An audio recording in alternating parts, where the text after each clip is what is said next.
Those little eggs, the legs. Yeah. Is this a one bite thing or? Oh, maybe they're eggs. I don't know. Eggs? This is for Richard Stanley. Come on. It's like cereal. 20-year-old. Oh. You know, I think like I crushed the skull. The eggs.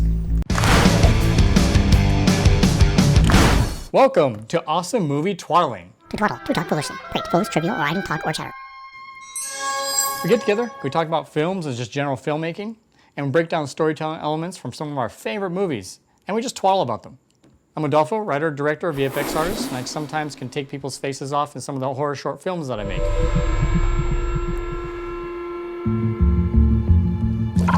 Nah. Hi, my name is JP Frederick. I'm an actor, writer, producer, filmmaker. If I try, I make a good-looking woman. I'm Adam. I watch the Academy Awards sometimes, and one time I went to bed thinking that La La Land won, and I woke up seeing that Moonlight won, and I was very happy because Moonlight was a much better film. And I'm Sunzar. I'm a photographer, and every once in a while you can see an Adolfo film where I'm being chased down by a killer clown named Clowny. You wanted it, you got it. Clowny! Finally, the time has come. And at the end of every episode, we bust out the MTB. What's the MTB? Hey, I just so happen to have a chance cube here. Okay, so what the mystery twaddle box is, this is what we're going to do. We're going to roll this dice. Whoever wins the roll has to open up whatever inside the mystery twaddle box. What's in the mystery twaddle box, gentlemen? It's anything in this world that could possibly be. And whoever picks this box, whoever wins, has to do whatever's inside that box. Today we're going to twaddle about The Island of Dr. Moreau, a movie that came out in 1996. It used to be an H.G. Wells novel, and it wasn't adapted into like the 30s into another black and white film. But they decided to go and dive into making this in 1996. We're not also just going to talk about the movie, we're going to talk about the surrounding production that happened around it. It was documented in this documentary called The Doomed... Lost Soul, The Doomed Journey of Richard Stanley's Island of Dr. Moreau. That's a mouthful. Yep. So that documentary was great because, this tale has got to be told of the great production that went on with this movie. Yeah, if you've ever heard of production HE double hockey sticks, let me tell you, this production wrote the book on it. From the very get-go, it was sort of doomed right out of the gate. You had a green director who had pretty much only directed a short film that was praised for, from what I remember, its visuals primarily. And they threw a ton of money at this production that was set in, what did they say, Australia? Were they in Australia? Yeah, it was set in Australia. They put the director up in Australia before the production even started because he couldn't even travel from point A to point B. He didn't have a car. And like they attached names like Marlon Brando to the picture, and actors were coming to the table to try to be in this production because they all wanted to act alongside Marlon Brando, who wouldn't.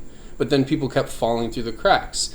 You had Val Kilmer, who was at the height of his career, just coming off of Batman Forever, who wanted to do the picture, but then read the script and was kind of like, well, I don't really like the character that I've been signed on to portray. How about I play the supporting actor, and then you find somebody else? Everyone gets to the island, and then you just hear about all these things that happen with the production. You have the director he's there on this island, and hurricanes occur, things that are out of his control, but he's not sharing too much information with anybody, so everybody's like, he's kind of losing it.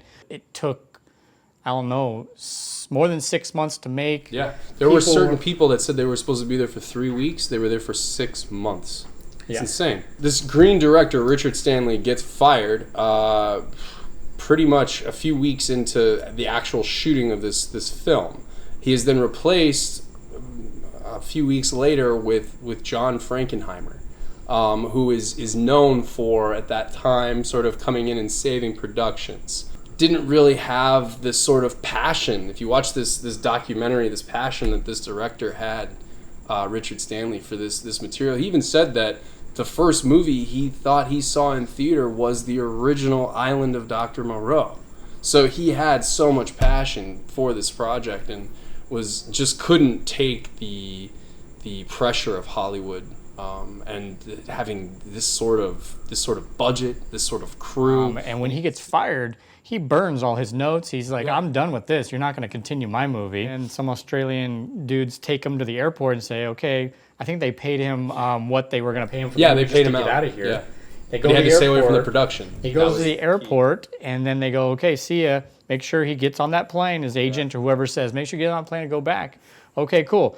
They leave. They were like, hey, where's the director? He never came back. And after the other They get director a call came, like a week later from the agent or whatever, right? yeah, he never. Where's Richard? He never got back. It was like weeks later. The production kept going, and the director apparently never went back to the United Never used States. the plane ticket. He stayed in the jungle and became a part of the jungle with other things. Like, he was apparently there the whole time they resumed production. Yeah, he met someone in the jungle down the river, and he was just like kind of learning. Yeah, I think he mentioned something about learning how to fish and stuff like that. Meanwhile, you have a lot of crew people waiting around. But they put the production on hold while they were they trying to put the find a new production on hold. director. Keep All in mind, they're these- in Australia. They're hiring Hollywood people to. So to all make these this film. extras that are playing these spliced humans, because that's the idea behind. And they couldn't recast. So Yeah. to what you're saying, to add on to what you're saying, they couldn't recast because all of these characters had to wear all of these prosthetics, and they had to do body casts on all of these characters. So all of these actors were forced to stay there while they figured So out. Island of Dr. Moreau, the premise is the Dr. Moreau character splicing genetic material between humans and animals, making his own little species. Meanwhile, with alcohol involved, they had tons of time on their hands. It looks like a lot of crazy things happen. And we haven't even talked about that Richard Stanley came out of the woods and snuck on set, got in a costume, and he's in the movie. You can watch him. He's in the movie as a rogue director. And I think that in the documentary it says some people knew it was him. You know, it was so hot on set, like everyone kept lifting up their headpieces and drinking water to get, air. But there was one guy that stood out to him that would not remove his mask and drink water. And he actually went up to the guy, gave him a compliment because of how into it he was. And he didn't realize he was giving a compliment to his old boss. Wow. He wanted to still be a part, in my opinion. He still wanted to be a part of what was going That's on there. wild. The guy was taken and pushed out of his own project, out of his own film, supposed to have went back to the United States and never went back, and then observed in the jungle and the bushes, and then stowed away onto the set to be a part of it that bad. And he didn't do anything to just sabotage it. I watched this monstrosity when it came out. I was teenage Adam watched this. I watched it in the theater as Yeah. well. And- Which was like 3 years ago, right? Yeah, it was 3 years from now. Oh, And so like my bad. I was watching this movie and I'm thinking something's off. Something is weird about they make it so Val Kilmer is like on the front, like it's a Val Kilmer movie and everyone knew who he was. Yeah, he's on the cover. And it's really bizarre that this thing got greenlit and that it came out in theaters and it was this big budget movie because it is bad. I watched it a couple times growing up. I watched it in the theater too, and I didn't know, I was young, but I didn't know there was any problem. I just was like, that was a weird movie. Yeah. So it did recover, and it was a movie, and it did do its job, but not at all of what its potential could have been at the end of the day, because this is two different visions in the middle of a production, and you have two stars that are clashing at the same time, trying to pretty much sabotage this movie, and that's Marlon Brando and Val Kilmer. Like, they were both talking of them about how they were a like, nightmare. Trying to one-up each other. Yeah, they both just came off of tragedies in their life tragedies. One was divorced, and the other one had like a loss in the family. So they came into this production not really in it. Marlon Brando was towards the end of his career, and he was taking lines in his earpiece from his production assistant. Meanwhile, Val Kilmer is pretty much like, I'm Batman. I mean, I shouldn't even. From what I remember in the documentary, is they were really trying to see who could sabotage this production more, who could ask more Who was the bigger ridiculous. star? Who was the bigger Yeah, star? they were trying just to, like, Marlon Brando was just like, I'm just coming to set with he had a bucket on his face at one point with ice in it. They said he showed up late. He wasn't there the day he was supposed to be there. He was like a day or something late, or 2 days late to set. And when he showed up, he came through the jungle in that costume that he wears in the movie, and he's all white faced. And the reason they said that he did that was so that his stand-in, it was easier for his stand-in to stand in for him if they painted both of them white. That's one way of going about it. It's pretty funny. Can I point out the littlest guy in the world at that point in time being Marlon Brando's right-hand man? Oh, yeah. And smallest man in the world. Again, for some reason, Marlon Brando was really took a liking to this guy. He said he was beautiful. Yeah. And he basically demanded that guy be in every scene with him. Every single scene. As like a smaller version of him. Wearing the same thing. Right. He's playing on a grand piano, and then they have a mini grand piano on top of the grand piano. Austin Powers. Austin Powers. And then that's what I was leading to. Yeah. That's probably the best thing to come out of this Mini-Me. whole movie is we might not have a mini-me kind of like situation if that scene wouldn't have happened in that movie spoofing it. And when I saw Austin Powers, The Spy Who Shagged Me in the theater, I'm like, they're spoofing Island of Dr. Moreau I just saw a couple years ago, and I don't think anybody would have got it. Dr. Mephisto is based off of Marlon Brando's character because he creates all of the animals in South Park with all the extra butts. There was And he's got a little guy that follows him around everywhere. He was very like, I am Marlon Brando's right-hand man. Oh, yeah. And he started beating up people on the set. He started hitting people in the crotch. He's also getting friendly with the women. Well, he was trying. I mean, he was just getting a little. I mean, things. This is what this production was doing. This. You had to deal with that now. This guy was becoming a prima donna on set now because he's like, Marlon likes me. So there was this young actress at the time, Fairuza Balk, who wanted to have a tip from Marlon Brando about how to manage the scene they were going to do, about like how she was going to be acting with him. And he just kind of brushed her off. It's like, oh, pretty girl, and don't worry about it. You get a paycheck. And it's just really sad to think that a person could think this is their big break and then to be treated like that. He was just like, these people around here are going insane. Just let the movie go. You'll have a good career. You're young. You're good. And he was just like, leave me alone. It's almost like he just conceded to her on the spot there. Like, I'm just being this way because we have to mail it in. We're all going to get paid. And then once this is over, it's over.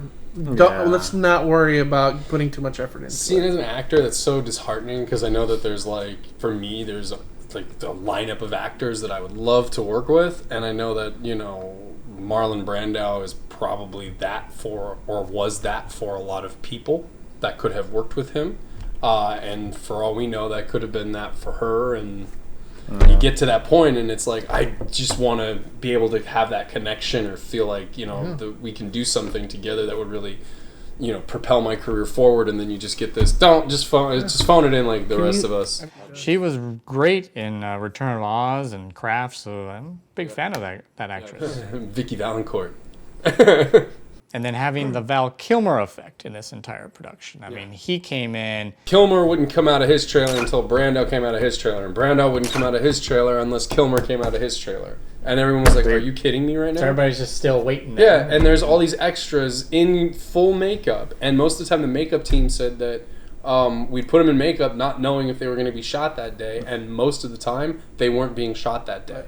When the director was talking about some of the things that he was going through about trying to get the project off the ground, he was talking about like how he knew the deck was stacked against him and that he resorted to witchcraft or a warlock or something like that. His friend was a warlock. And like, it listened to it almost like a podcast. You hear the sound of him saying, so the deck was stacked against me, so I resorted to witchcraft and got my warlock. It just changed instantly. Like, the total shift of that documentary. I had to pause it and then react and be like, did he say? And then they show it all. It's just like, wow. This warlock who cast all these spells to help him was exposed to like a lot of radiation because of his 9 to 5 or something that he was working or wherever he was living. Something about a room. Yeah, he was exposed to like radiation. Protected. So his bones were deteriorating, and they showed X-rays of his bones like snapping snapping in half. As his body was deteriorating, all of the curses or spells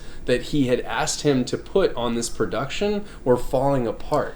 It was wild. It was wild in that documentary. It was so wild. Ironically, Bruce Willis was tapped to come and be the main character, but his divorce with Demi Moore happened, so he didn't.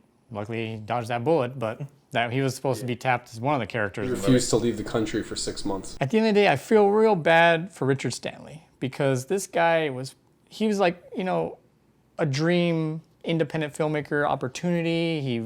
He was obsessed with this. He made his sketches. I think he even pitched the idea to begin with to the production company, and they all ran with him. But then he gets fired. I think he went and became kind of like a recluse for the next couple decades or something. Like he went into the jungle that he went into in that production in life. Like he moved to somewhere else. To a place that had historical significance of people who were considered black sheep, essentially. There was more to it. He had a lot of $5 words he used, but essentially he was saying that in like 1244 AD that this place was basically deemed a place where all black sheep went.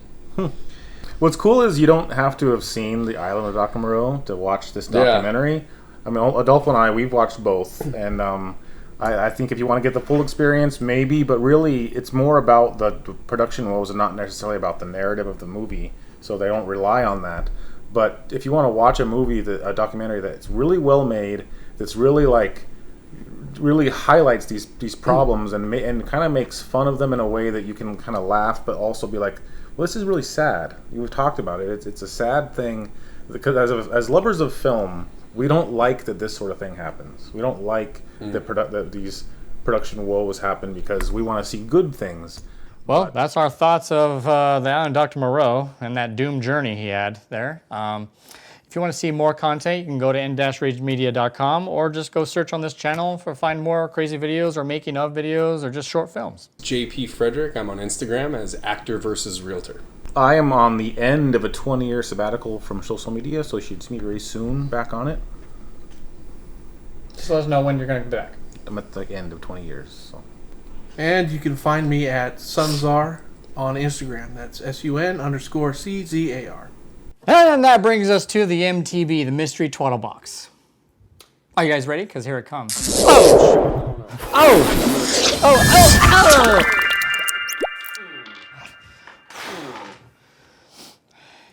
Hit it up. Smells. All right. Adam, pick the color. I'll go with you, eh? Silver. It's black. Okay, Sunzar, what do you want?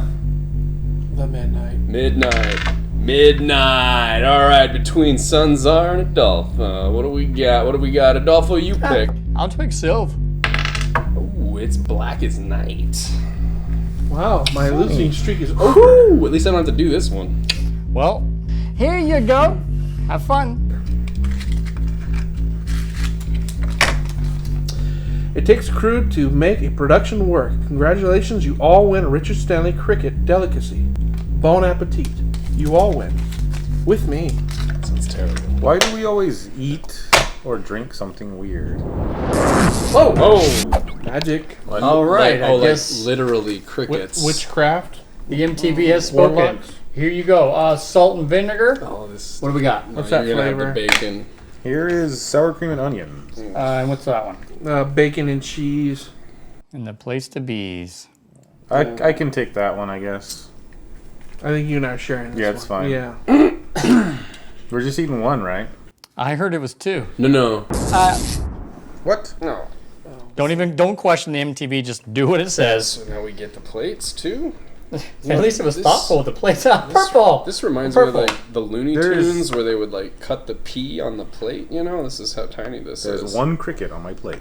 Oh no, that's all you Dude, need. you got legs broken, Yes, and the I'm legs looking are at broken that. right there. You do know you gotta like all those little eggs. The legs. Okay, is this a one bite Eggs, thing or Oh, maybe they're eggs. I don't know.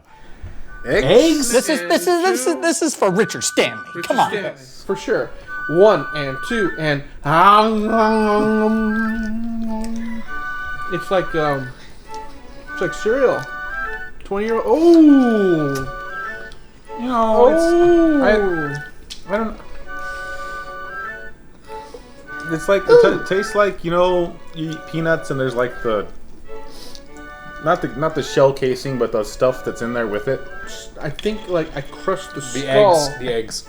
Or maybe it was the eggs, but there was this really large crackle from like my mouth. Just, and I was like, wow. Oh, that's nice. It's like in my teeth. Oh, how I have like bug body in my teeth. I just found the head again. I just let you was know not swallowed. that's the most meat I've had in I don't even know how long. Drink, bro. It's not, you know.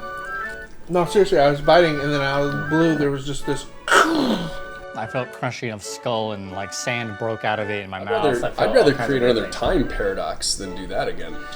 Is it like a gusher when I like, and then just? I think we had it better than Richard Stanley. I do too. We did. That's why we can't. At We least had we these can nice do. little plates. Yeah. Yeah, exactly. Thank you, MTB.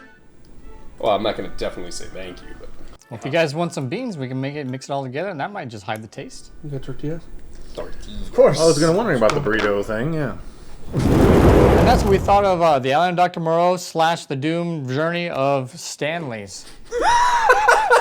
Richard, just don't think Stanley. Think Richard. Stanley's cup.